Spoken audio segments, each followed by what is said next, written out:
네, 안녕하세요. 여러분들의 구독과 좋아요로 이 채널이 유지되고 있습니다. 네, 영상 속도는 1.5배를 추천드리는 바이고요. 항상 구독자님, 멤버십 회원님들에게 감사하다라고 말씀을 드리면서 제 본 영상은 추세기반영 투자 분석 영상이기 때문에 참고만 해두시길 바라겠습니다. 네, 이번 내용은 금리 내용 총정리 편을 한번 준비를 해보았는데요. 9월에 FFC 기준금리가 동결이 되었습니다. CME 패드워치도 거의 97% 나왔기 때문에 거의 동결이 확실시 되었고 동결이 나왔다. 인플레이션 목표치가 변동이 되었냐? 변동된 건 없었습니다. 그래서 이제 보게 되면 대부분 미국채 수익률 추이에 따른 변화 추이도 좀 있었고요. 그 다음에 앨런 재무장관에 따른 목소리도 있었는데 경기 침체 위험 조짐 전혀 보이지 않고 있고 금리 상승 불구에도 적자 합리적 수준으로 보여진다. 연방정부 셧다운 안 할 것이며 노조 파업, 양측 윈윈 합의가 필요할 것으로 보여진다. 라고 해서 핵심적인 이야기는 최근에 앨런 누나가 다 했다라고 볼 수가 있습니다. 그러면 장기적으로 중립금리 부분에 따른 이제 우리도 생각을 해볼 필요성이 있겠죠. 중립금리가 과연 어느 위치에 있을 거냐? 대부분 중립금리를 2.5%로 추정하고 있긴 하지만 이거는 그때 가봐야지 않을까라고 저는 생각을 하고 있는 실정입니다. 그래서 먼 이야기는 굳이 우리 머릿속에 먼저 시나리오를 구성하지 말자. 그리고 2026년도 정도에 약간 5년, 6년도 전망에 큰 변화점이 나올 수도 있겠다. 그렇게 보는 이유는 무엇이냐면 어차피 미국 대선 끝나고 이제 대선 1년 차에 들어가는 쪽에 따른 정책에 따라서 아무래도 금리에 따른 영향성도 충분히 같이 받을 것으로 생각이 들기 때문입니다. 그 다음으로 이번 점도표를 좀 더 구체적으로 보게 된다고 하면 여기서도 보시다시피 기존 이번 6월달 그리고 9월달에 점도표 위치가 좀 달라졌습니다. 보게 되면은 6%대도 있었지만 6%대가 없어졌다라는 거, 그리고 향후 24년도, 25년도, 26년도 때를 갈수록 어떻게 되냐면 대부분 통상 한 4.6, 그 다음에 3.4 평균을 보고 있는 실정입니다. 근데 이 세부 데이터를 보게 되면요, 재미난 점은 잘 안 보이실까봐 조금 더 확대를 해서 설명을 드리도록 할게요. 이 내용이 왜 중요하냐면 여러분들 실생활에도 뭐 집을 사거나 뭐 주식을 하거나 아니면 약간 뭐 대출 이자를 뭐 카드론이나 뭐 이런 뭐 잠깐 뭐 대출을 신용대출을 받았다거나 그런 게 다 연관성이 있기 때문에 조금 더 지루하더라도 이런 내용은 제대로 좀 알고 가자라는 편으로 만들어 본 겁니다. 그래서 여기에서도 보시다시피 내년을 보게 되면 내년 아무래도 2번밖에 인하 못할 것 같다 이런 이야기가 좀 많이 나오고 있어요. 원래는 4.6 정도를 생각을 하고 있었는데 4.6이면 원래는 4번을 해야 되죠, 인하를. 근데 지금 상황을 본다라고 하면 유가가 생각보다 높은 위치에 있고 그 다음에 아직도 전쟁은 끝나지 않았고 그리고 기후가 우리 편인지 아니면 우리와 생각했지 않았던 또 이상한 쪽으로 기후가 너무 안 좋아지게 되면 오히려 이 금리 인하 추이가 좀 달라질 수도 있는 겁니다. 그때 상황을 좀 봐야 되지 않을까라고 저는 생각이 좀 들어요. 그래서 아무래도 24년도 때에 있는 추이를 너무 높게는 가져가지 말자. 그래서 보수적으로 본다고 해도 2번 정도를 가져가고 그 다음에 여기서도 더 높은 금리 장기간 유지라고 되어져 있습니다. 그러니까 한동안은 못해도 4% 정도 언더에서 한동안 좀 많이 놀 것이다 라는 걸 알 수가 있겠죠. 그러면 이 말의 의미는 중립금리가 생각보다는 못해도 3% 정도 위치 안에서 놀지 않겠냐 라는 의견도 많이 놓을 수가 있습니다. 그 이유는 여기에 PCE 물가 인플레이션을 보게 되면 3.7인데 지금 2.6을 내년에 찍을 수가 있을까요? 그건 그때 가봐야지 알 수는 있겠지만 아무래도 3% 초반대 정도에서 지지부진할 확률이 매우 높을 것으로 보여집니다. 왜냐하면 미국의 뭐 어떻게 보면 지금에 있는 제조업의 근 기반이라고 볼 수 있는 또 자동차 산업에서 만약에 임금을 많이 올려주었다라고 하면 이건 이야기가 달라지게 되겠죠. 그러니까 그런 부분을 다 종합적으로 봐볼 필요성이 있어서 저도 그냥 저의 생각을 이야기를 해본다고 하면 아무래도 3% 많게는 2%대가 온다라고 해도 2% 거의 중후반대가 안 나오고 거의 후반대에 머물지 않을까라고 저는 생각을 하고 있는 실정입니다. 그 대신 이제 단기적으로는 이 6%짜리가 거의 없는 형태에서 대부분 점도표를 찍었다라는 점이 저는 좀 괜찮다. 그리고 24년도 때도 연주위원들의 점도표를 좀 본다고 하면 다양하게 구성 요건을 이렇게 좀 펼쳐져 있기 때문에 이런 점을 보았을 때도 여전히 연준위원들도 그 다음 경제에 있는 전망의 미래 전략을 짜기가 상당히 어려운 위치에 있구나라는 걸 알 수가 있게 되겠습니다. 그리고 이번에 연준 의장의 강력한 메시지도 볼 수가 있었는데요.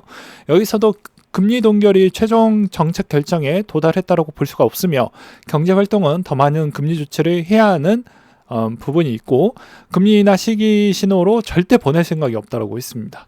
그리고 이 시점에서도 또 최근에 이제 10월 달에 예산 발표를 해야 되는데 이제 이걸로 약간 삐그덕거리고 있는 게 어찌 보면 전략인 건지 아니면 정말 또 다른 길로 가고 있는 것인지 이를 좀 볼 필요성은 있겠죠. 그리고 이거 매번 보여드리기도 했지만 이때까지 80년도 때부터 지금 보았을 때를 보게 되면 금리 인상 후 인하까지 소요됐던 기간이 평균 6개월이었고요. 길면 12개월이 넘었습니다. 많게는 올해 만약에 동결을 하게 되면 내년 한 11월, 12월 거의 하반기 정도 때 금리 인하한다라는 이야기가 슬슬 나오겠죠. 그래서 종합적으로 보았을 때는 아무래도 해당 밑에 있는 자료와 거의 비슷하듯이 아무래도 금리 인하 횟수를 보수적으로 2번을 잡아놓긴 했지만 그냥 최대치를 2번으로 잡아두시고 그냥 1번으로 생각하는 게 맞지 않을까라고 저는 정리를 해드리는 바입니다. 그 다음으로 이제 여러가지 크립토 관련된 소식 또 몇 가지 한번 보고 넘어가도록 하겠는데요. 마운트 곡스 이야기도 요즘에 뭐 찌라시로 좀 많이 돌고 있는 내용입니다. 조만간에 또 연기가 될 수 있다 라는 이야기가 좀 많이 나와주고 있는 실정이에요. 그렇다 보니까 다시 요즘 반등이 뜬 이유가 이 이유 때문에이지 않냐라는 이야기도 많이 나오고 있는 실정입니다. 근데 어차피 이 채권자들 상환 기간이 10월 31일까지이다 보니까 10월에 따른 이슈는 마운트곡스가 거의 메인 주제라고 보시면 될 것 같고요. 그 다음에 24년도 비트코인 가격 추이도 보게 되면 뭐 팀 드레이퍼, 톰리, 그 다음에 우리가 좋아하는 캐시우드 누나, 뭐 그 다음에 마이크 노보그라츠, 그 다음에 JP 모건 뭐 등등 유명하신 분들이 있는데요. 가격 예측 추이를 가장 높게 설정해 주셨던 분이 역시 돈나무 누나라고 볼 수가 있습니다. 여기서 가장 적게 보았던 사람은 여전히 JP 모건이라고 보시면 될 것 같습니다. 그 다음으로 이제 암호화폐 시장의 약세장을 통과되는 것처럼 보게 되면 바이낸스나 코인베이스 월별 총 반분자를 보게 되면 여전히 20% 정도 감소를 보였고 OK나 후오비 게이트아이오 쪽이 약간 트래픽이 증가했다라고 볼 수가 있습니다. 그러니까 즉 아무래도 중국계 통화 추이도 좀 약세인데 오히려 중국인들이 좀 먹고 살기 힘드니까 오히려 코인 투자를 좀 더 많이 하고 있다라는 이야기도 최근 동향에 또 나와주기도 했어요. 왜냐면 이제 한방을 노리는 거죠. 역발상으로. 그 다음으로 이제 시티그룹의 기간을 통한 예금 특화 서비스를 준비한다라는 내용이 나와 주었는데 노보라도 마찬가지로 기간용 비트코인 펀드를 출시하겠다라고 해서 이제 여기에서도 커스터디 업체 코마이누를 커스터디로 맡겼다라고 되어져 있습니다. 그러니까 이런 내용으로 알 수 있는 건 여전히 우리가 현물 ETF에 따른 기대감을 갖고 있지만 현물 ETF가 되어줄 수 있을 만한 여러 가지 요구 조건이 생태계가 구축할 수 있을 만한 기간이 좀 필요하다라고 볼 수가 있겠고요.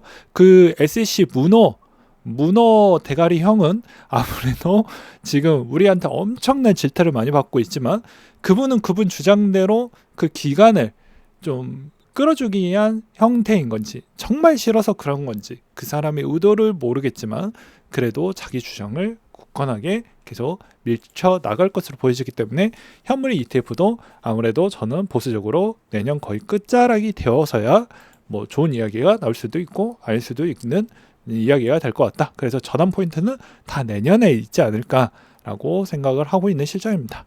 그 다음으로 바이낸스의 직원들 상하이가 제일 많은 걸 또 확인을 해볼 수가 있겠고요.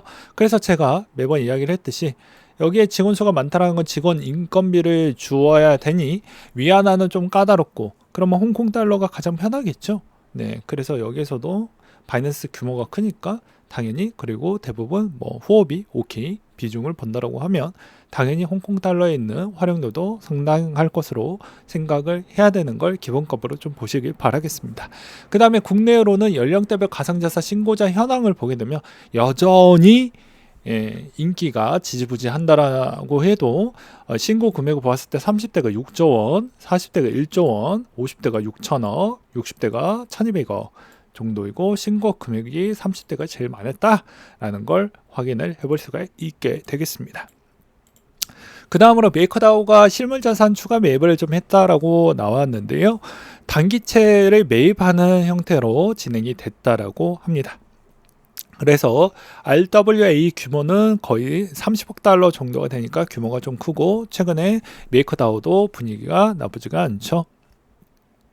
그 다음으로 아칼라 폴카닷을 통해 USDC를 지원을 했다라고 합니다. 그리고 홍콩 20대 암호화폐 투자 20% 내년에도 계속 투자를 하겠다라는 이 내용이 또 나와주기도 있습니다. 덩달아 이제 최근 동향을 좀 보게 되면 비트코인 도미너스 추이는 여전히 올라가는 패턴으로 인해서 잠깐 여기서 대부분 잡태들이 난리 브루스를 지금 치고 있지만 이제 좀 많이 올라왔던 애들은 조정을 좀 받고 있고 오히려 새롭게 이 이름을 탈바꿈해서 했던 애들이 좀 치고 올라오는 모습을 또 볼 수가 있게 되겠습니다.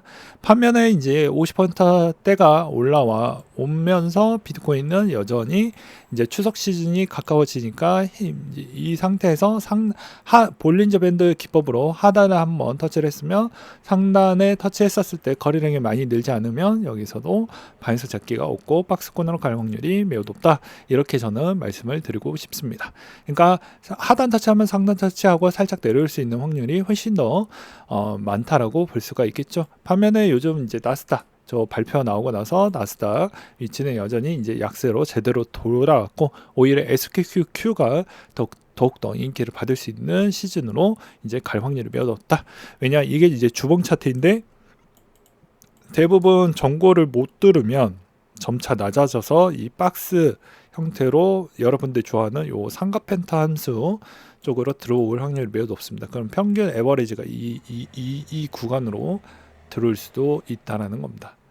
물론 이 제가 박스 쳐놨던 구간대까지 내려온다라는 건 아니고 내려오는 위치가 어느 정도 위치를 딱 자리를 잡게 되면 그 구간에서 계속 이제 차트도 그 박스권 안에 갇힐 확률이 매우 높다는 걸 알려드리는 바입니다. 반면에 이제 비트코인이 그만큼 나스닥이 내려왔었을 때 굳건하게 받쳐주는 이유는 그만큼 거래소가 갖고 있는 물량이 이제 움직일 수 있는 패턴은 거의 다 이제 더 이상 나올 수 없는 구도이고 오히려 개인 제급적으로 이탈했던 규모 때문에 더 이상 가격의 변동성도 그만큼 줄었다라고 보는 게 맞겠죠. 네, 오늘 내용은 여기까지 준비를 했고요. 이상으로 마치도록 하겠습니다.